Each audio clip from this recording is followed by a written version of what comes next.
2024 में पूरे बहुमत के साथ हरियाणा में बनने जा रही है। ये आज के दिन हरियाणा के लोगों की राय है और आम लोगों में से ही, किसी आम घर से ही कोई मुख्यमंत्री का चेहरा होगा, क्योंकि राजनीतिक परिवारों से और जिनका जमीन से कोई वास्ता नहीं है, ऐसे मुख्यमंत्रियों से हरियाणा के लोग परेशान हो चुके हैं। आज की इस प्रेस कॉन्फ्रेंस में बहुत बहुत स्वागत है। एक बहुत महत्वपूर्ण विषय जिससे आप पहले से वाकिफ भी हैं कि जिस तरीके से आम आदमी पार्टी की जिला पार्षद संदीप कौर जी के जेठ, जिनकी पालाराम जी, जिनकी हत्या कर दी गई और नशा तस्करों द्वारा हत्या कर दी गई, सिर्फ इसलिए क्योंकि वो लगातार गांव में, आसपास के इलाके में नशे के खिलाफ आवाज उठाते थे, अभियान चलाते थे। आम आदमी पार्टी नशे के खिलाफ लगातार लड़ती है, संघर्ष करती है, इसलिए उनकी हत्या कर दी गई थी। आज हम अभी उनके भोग से ही वापस आ रहे हैं, अंतिम प्रार्थना से वापस आ रहे हैं। वहां पर बिरादरी के, समाज के, गांव के हजारों लोग इकट्ठा हुए थे और सबकी जुबान पर एक ही बात थी कि देखिए किस तरीके का अन्याय और अत्याचार चल रहा है कि एक व्यक्ति की जान चली गई और सिर्फ हत्या नहीं की गई बल्कि निर्मम हत्या की गई। उनके कई अंग काट करके इतने दुर्दांत तरीके से हत्या की गई जो दिखाता है कि पुलिस का खौफ बिल्कुल भी नहीं बचा है नशा तस्करों में। ऐसी हत्या के बावजूद भी जो नामजद आरोपी हैं, जिनका परिवार ने पहचान करके, क्योंकि उनका उस वक्त उनका भाई वहीं पर था, चश्मदीद वहीं पर था, उसके बयान के आधार पर जिनकी तस्दीक की गई, उन लोगों को भी पुलिस अभी तक गिरफ्तार नहीं कर पाई है। ये बहुत ही शर्मनाक है और ये दिखाता है कि भारतीय जनता पार्टी की सरकार की सरपरस्ती में नशे का कारोबार पूरे इलाके के अंदर चल रहा है। जब मुख्यमंत्री मनोहर लाल खट्टर जी यहां आए थे तो उन्होंने खुद अपनी जुबान से ये कहा था कि सिरसा में नशे का कारोबार बहुत फैला हुआ है, नशा बहुत फैला हुआ है। एक मुख्यमंत्री 9 साल तक मुख्यमंत्री के पद पर रहने के बावजूद अगर मंच से ये कहता हो कि यहां पर नशा बहुत फैला हुआ है, तो वो अपने आप में अपने फेल होने की कहानी बता रहे थे और साथ ही ये भी स्वीकार कर रहे थे कि उनके बस की बात नहीं है नशा तस्करों को काबू में करना। आज उनके द्वारा कहा गया एक एक शब्द जमीन पर सच होता हुआ नजर आ रहा है, जब पुलिस ने पूरी तरह से सरेंडर कर दिया है नशा तस्करों के सामने। यहां तक कि परिवार के लोगों को बुला करके पुलिस के बड़े अधिकारी यहां तक कहते हैं कि उसमें जो मुख्य आरोपी जिसका नाम दिया गया है कि इसका नाम आप वापस ले लीजिए, इसका नाम हटा देते हैं इस केस से। इसका मतलब पुलिस के बड़े अधिकारियों की सरपरस्ती में, पॉलिटिकल सरपरस्ती में ये पूरा नशे का कारोबार यहां पर चल रहा है। लेकिन आम आदमी पार्टी ने बहुत स्पष्ट तरीके से आज भोग पे भी, उसके बाद जो चर्चा हुई वहां स्थानीय लोगों के साथ, और हमारा भी ये स्पष्ट मत है, मैं उन सारे अधिकारियों को और भारतीय जनता पार्टी की सरकार को 48 घंटे का अल्टीमेटम देने के लिए आज हम यहां पर पहुंचे हैं। ऐसा नहीं है कि आम आदमी पार्टी के किसी कार्यकर्ता की कुर्बानी बेकार चली जाएगी। ऐसा नहीं है कि नशा तस्कर खुलेआम इस तरीके के अपराध को अंजाम दे देंगे और उनके खिलाफ पुलिस कोई एक्शन नहीं लेगी। 48 घंटे का अल्टीमेटम देते हैं सरकार को और उन अधिकारियों को भी जो इन आरोपियों को बचाने की कोशिश कर रहे हैं। जिस आरोपी को, जिसके ऊपर मैं आपको नाम पढ़ के बता रहा हूं और उनके ऊपर दर्जनों एफआईआर, बलविंदर सिंह और भुंदड़, ये उसी गांव के, रोडी गांव के रहने वाले हैं। इनके ऊपर दर्जनों एफआईआर हैं। ये लिस्ट है पूरी इनके ऊपर जो पहले भी एफआईआर दर्ज है। और किस चीज की एफआईआर दर्ज है? आर्म्स एक्ट में इनके ऊपर 4 एफआईआर है। मतलब ये अवैध हथियार रखते हैं, चलाते हैं, उसके पहले से इनके ऊपर आरोप दर्ज है। धोखाधड़ी की इनके खिलाफ एफआईआर है, 302 हत्या की एफआईआर है, 307 हत्या के प्रयास की एफआईआर है। और अब नशे की तस्करी की भी इनके ऊपर एफआईआर है पहले से। ऐसा आरोपी, ऐसा व्यक्ति पुलिस की पकड़ से बाहर कैसे है? सबसे पहला तो ये सवाल है। इतनी एफआईआर होने के बावजूद, इतने सारे इनके खिलाफ शिकायतें होने के बावजूद ऐसे व्यक्ति को खुले समाज में पुलिस ने छोड़ रखा है। इसके खिलाफ सबूत इकट्ठा करके इसको जेल नहीं भिजवाया अभी तक। ये अपने आप में बताता है कि इसके ऊपर किसी बड़े व्यक्ति का हाथ है। मेरा सीधा सवाल ये है, या तो पुलिस 48 घंटे के अंदर इस व्यक्ति को गिरफ्तार करे या फिर सार्वजनिक करे कि किस मंत्री या किस बड़े नेता का हाथ इस व्यक्ति के सर पर है। अगर पुलिस के बस की बात नहीं है तो हम सीधे सरकार से टकराने की हिम्मत रखते हैं हम उस मंत्री का घेराव करके, हम उस मंत्री से सवाल जवाब करके वहां से इसको कराने की हिम्मत रखते हैं। लेकिन कोई भी नशे के तस्करों के खिलाफ आवाज उठाने वाले की हत्या हो जाए और वो उसका जो जीवन चला गया वो व्यर्थ चला जाए, ऐसा आम आदमी पार्टी होने नहीं देगी। हम इस संघर्ष को सड़क पर लेकर के उतरेंगे, चाहे हमें डीएसपी ऑफिस का घेराव करना पड़े, चाहे एसपी ऑफिस का, चाहे मंत्री का, या हमें मुख्यमंत्री के दरवाजे तक जाना पड़े। ये लड़ाई यहां खत्म नहीं होगी। इसलिए मैं इन तमाम अफसरों को आज आम जनता की तरफ से ये चेतावनी देना चाहता हूं कि आप जो वर्दी पहने हुए हैं, जो आपने शपथ ली है कानून की, उसको पूरा कीजिए। इनको तुरंत प्रभाव से इस व्यक्ति को गिरफ्तार किया जाना चाहिए, वरना सरकारें तो आती जाती रहती हैं। कहीं आप बीजेपी सरकार की सरपरस्ती में ये सोचते हो कि हम अपने आकाओं को खुश कर लेंगे, साल भर के बाद ये सरकार नहीं रहेगी।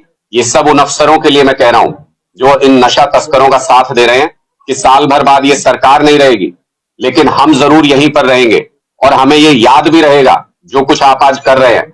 आप गिरफ्तार करेंगे तो भी याद रखेंगे और गिरफ्तार नहीं करेंगे तो भी याद रखा जाएगा इस बात को। आप इस मर्डर को लेकर पुलिस के अधिकारी से मिले? परिवार के लोग, मैंने आपको बताया अभी, परिवार के लोग पुलिस के अधिकारियों से मिले हैं और जो उनका रवैया है वो बहुत ही शर्मनाक और निंदनीय है। मैं आज वो नाम इसलिए नहीं बता रहा हूं कि 48 घंटे के बाद जब हम अपनी कार्रवाई आगे करेंगे तो हम उसमें उस नाम को भी उजागर करेंगे, उनके द्वारा किए गए बर्ताव को भी उजागर करेंगे। पुलिस के सीनियर अधिकारी परिवार के सदस्यों को ये कहते हैं कि इसमें जो मुख्य आरोपी, जिसका परिवार के लोगों ने तस्दीक करके बताया कि ये इसमें शामिल है, जिसके खिलाफ पहले से एफआईआर दर्ज है, उसके नाम को वापस लेने के लिए, उसका नाम हटाने के लिए परिवार के ऊपर दबाव बनाते हैं पुलिस के अधिकारी। इससे शर्मनाक कुछ हो नहीं सकता। अपनी वर्दी के साथ, कानून के साथ, संविधान के साथ ऐसे अधिकारी दगा करते हैं। इसलिए आज हम खुले तौर पर यह कहने के लिए आए हैं कि ये लड़ाई, अगर आप सोचते हैं कि आवाज दब जाएगी, परिवार चुप बैठ जाएगा, आम आदमी पार्टी चुप बैठ जाएगी, ऐसा होगा नहीं किसी भी हालत में। इन अफसरों को हम 48 घंटे का समय देते हैं अपनी ड्यूटी करने के लिए, कोई कानून से बाहर जाके कोई काम करने के लिए नहीं, अपनी ड्यूटी करने के लिए जो इनको 12 दिन पहले कर देनी चाहिए थी, वो ड्यूटी करने के लिए 48 घंटे का इनको समय देते हैं। उसके बाद पार्टी, परिवार और समाज सब मिलकर के इस संघर्ष को आगे बढ़ाएंगे। क्या मोड रहेगा आपके डिसीजन का? 48 घंटे के बाद हम उसके बारे में आधिकारिक तौर पे घोषणा करेंगे, परिवार से और समाज से चर्चा करने के बाद। और कोई सवाल किसी बारे में तो आप पूछ सकते हैं। इससे हटके बताओ आप जो पूछना है। क्या पार्टी का दो चीजें हैं। एक, दिल्ली में शराब घोटाला हुआ, आपकी जो सीनियर लीडर हैं वो अरेस्ट हो रहे हैं। हरियाणा में शराब घोटाला हुआ, कोई कार्रवाई नहीं हुई। देखिए, बहुत महत्वपूर्ण सवाल आपने पूछा। मैंने बताया कि नशे का कारोबार पूरा ही, वो ड्रग्स से लेकर शराब तक, वो सारा सरकार की सरपरस्ती में चल रहा है। अब ये कोई छुपी हुई बात नहीं है। अभी पिछले दिनों रिपोर्ट आई जब ये जहरीली शराब पी के लोगों की मौत हो गई यमुनानगर में, उससे पहले पानीपत में, उससे पहले सोनीपत में कई घटनाएं हो चुकी हैं हरियाणा के अंदर, लेकिन कभी जांच नहीं हुई इस मामले की। अब जब आबकारी विभाग ने, अधिकारियों ने जब जांचने की कोशिश की कि कहां कहां क्या है, तो पता चला 9 लाख बोतलें जो हैं शराब की, वो सरकारी रिकॉर्ड से गायब हैं। वो सरकारी रिकॉर्ड से गायब हैं। उनका इस्तेमाल क्या उन बोतलों में नकली शराब भर के बेचने के लिए किया जा रहा है, क्या उसमें मिलावट हो रही है, क्या उसकी तस्करी हो रही है, इसके बारे में सरकार के पास कोई जानकारी नहीं है। ये अपने आप में बताता है। और कोई डिस्ट्रिक्ट ऐसा नहीं है, सिरसा तो उसमें सबसे ज्यादा, मुझे पता लगा कि 22,000 के आसपास जो पेटियां हैं वो उसमें सिरसा जिले की हैं। और ऐसी स्थिति नजर आती है कि बिल्कुल कानून का राज खत्म हो गया हो और गुंडे, मवाली, तस्कर, नशाखोर ये अपनी मनमर्जी कर रहे हो, ऐसी स्थिति राज्य में नजर आ रही है। कानून व्यवस्था की स्थिति के साथ साथ आबकारी विभाग पूरी तरह से फेल हुआ है। अगर शराब घोटाले की कहीं जांच करनी है ईडी और सीबीआई को, तो हरियाणा से बेहतर जगह नहीं हो सकती। इसलिए हम आमंत्रित करते हैं उन एजेंसियों को जो इधर उधर अपना समय खराब कर रहे हैं, जहां सैकड़ों छापे मारने के बाद भी उनको 100 रुपए काला धन भी बरामद नहीं हुआ, उन एजेंसियों को आमंत्रित करते हैं कि हरियाणा आइए। यहाँ सैकड़ों लोग अपनी जान गंवा चुके हैं नशे की वजह से, शराब की वजह से, अवैध शराब की वजह से। यहाँ अगर शराब घोटाले की जांच करेंगे तो बड़े बड़े खिलाड़ी आपको पकड़ में आएंगे। आप काफी समय से इसकी मांग कर रहे हैं, जांच की मांग। इस बात से सरकार भी इससे दरकिनार करेगी। क्या इसकी मांग को लेकर कोई प्रोटेस्ट की भी योजना है? देखिए, निश्चित तौर पे इन मुद्दों को लेकर के हम कंक्लूजन तक लेकर के जाएंगे, लेकिन आज के दिन में जो स्थिति है, आप खुद सोच के देखिए कि जो गृह मंत्री है हरियाणा के, वो मैं सुन रहा हूं उनका बयान कि क्या उनकी नीयत है भ्रष्टाचारियों के प्रति या क्या उनकी नीयत है आरोपियों के प्रति, उसका अंदाजा आप इसी से लगा सकते हैं कि वो पिछले 1 साल से मीडिया में ये बता रहे हैं कि भूपेंद्र हुड्डा जी के लिए जेल में कमरा तैयार है, भूपेंद्र हुड्डा जी के लिए जेल में कमरा तैयार है। मुझसे कोई मीडिया के साथी पूछ रहे थे तो मैंने उनको कहा कि विज साहब को जाके ये बताइए कि आपके पास साल भर का समय, या तो उस कमरे का इस्तेमाल कर लीजिए और जो आरोप आप लगाती थे भारतीय जनता पार्टी भूपेंद्र हुड्डा जी पे कि उन्होंने भ्रष्टाचार किया है, उसकी जांच करके भूपेंद्र हुड्डा जी को जेल भेज लीजिए, या फिर साल भर के बाद ऐसा ना हो कि उस आम आदमी पार्टी की सरकार आ जाए और उस कमरे का इस्तेमाल भूपेंद्र हुड्डा जी और अनिल विज जी की बातचीत उसी कमरे में गुफ्तगू हो, इन दोनों के लिए हमको करना पड़े। ऐसा समय ना आए, इसलिए अपने कार्य को पूरा कीजिए। साल भर आपके पास है। भ्रष्टाचारियों को, जिन्होंने गलत काम किया है, जो नशे के तस्कर हैं, उनको जेलों में डालिए। युवाओं को 75% नौकरी वाला जो हाईकोर्ट ने इंडेक्स कर दिया है, उसके बारे में देखिए, वो एक बहुत कमजोर कानून बनाया गया था और जानबूझ के ऐसा किया जाता है। भारतीय जनता पार्टी और जेजेपी हरियाणा के युवाओं के साथ धोखा कर रही है और प्लान्ड तरीके से कर रहे हैं। भारतीय जनता पार्टी ने करीब 30 से ज्यादा परीक्षाएं ली और कहा कि युवाओं को नौकरी देंगे, लेकिन हर परीक्षा का अंत वही हुआ कि वो उस परीक्षा को लीक करवा देते हैं एक सरकारी सरपरस्ती में, और उसके बाद उस परीक्षा को रद्द कर दिया जाता है। 30 से ज्यादा परीक्षाएं रद्द हुई, यानी सरकारी नौकरी देने में भारतीय जनता पार्टी और जेजेपी की सरकार पूरी तरह से फेल हो गई। प्राइवेट रोजगार में जेजेपी ने यह कहा था कि हम आएंगे तो ऐसा कानून लाएंगे। 2 साल हो गए उस कानून को बने हुए। ये तो अब कोर्ट ने उसको कानूनी रूप से कमजोर पाया और उसको खत्म कर दिया कानून को, और सरकार ने कोई पैरवी भी नहीं की कोर्ट के अंदर, मजबूत पैरवी नहीं की, क्योंकि ये तो जाल था युवाओं को उसमें उलझा के रखना और चुनाव से पहले उसको गिरा देना। आप कह रहे हैं सुप्रीम कोर्ट में चैलेंज देंगे। मैं दुष्यंत चौटाला जी को चुनौती देता हूं कि 2 साल इस कानून को बने हुए हो गए, वो स्पष्ट करें, व्हाइट पेपर जारी करें कि कितने युवाओं ने इस कानून के तहत आवेदन किया और क्या उनमें से एक युवा को भी प्राइवेट सेक्टर में रोजगार इस कानून के तहत मिला है। ये पूरी तरह से टीथलेस कानून था, ये पूरी तरह से नाकाम और पूरी तरह से कमजोर कानून था। इसमें किसी युवा को प्राइवेट सेक्टर में कोई नौकरी नहीं मिली और अंत में कोर्ट में वही हुआ जिसकी प्लानिंग सरकार ने पहले से तैयार की थी कि बच्चे सालों तक घूमते रहेंगे और उसके बाद इस कानून को रद्द करा देंगे और कोर्ट में घुमाते रहेंगे, जैसे ये बाकी नौकरियों को कोर्ट में घुमा रहे हैं। आप इस कानून के पक्ष में या खिलाफ है? हरियाणा के युवाओं को रोजगार मिलना चाहिए और पूरी ताकत के साथ सरकार को उसके लिए पॉलिसीज बनानी चाहिए। अगर वो 30 परीक्षाएं हो जाती और उससे हजारों बच्चों की नौकरी लग जाती तो हम उन सरकारी नौकरियों के भी पक्ष में हैं। और अगर 75% आरक्षण के तहत हरियाणा के युवाओं को प्राइवेट सेक्टर में रोजगार मिल जाता तो हम उसका भी स्वागत करते। लेकिन सिर्फ राजनीति करने के लिए ऐसे हथकंडों का इस्तेमाल करने की हम आलोचना करते हैं। और सरकार के लिए, अब पंजाब में तो ऐसा कोई कानून नहीं है, लेकिन उसके बावजूद 38,000 नौकरियां सरकारी और 30,000 जो लोकल जो लोगों को नौकरी मिली हुई थी, अस्थायी नौकरी मिली हुई थी, उनको पक्का किया। इतनी नौकरियों के बावजूद प्राइवेट सेक्टर में 3 से 3.5 लाख रोजगार पैदा किए। ये पंजाब सरकार ने करके दिखाया, जो आपके बिल्कुल पड़ोस में।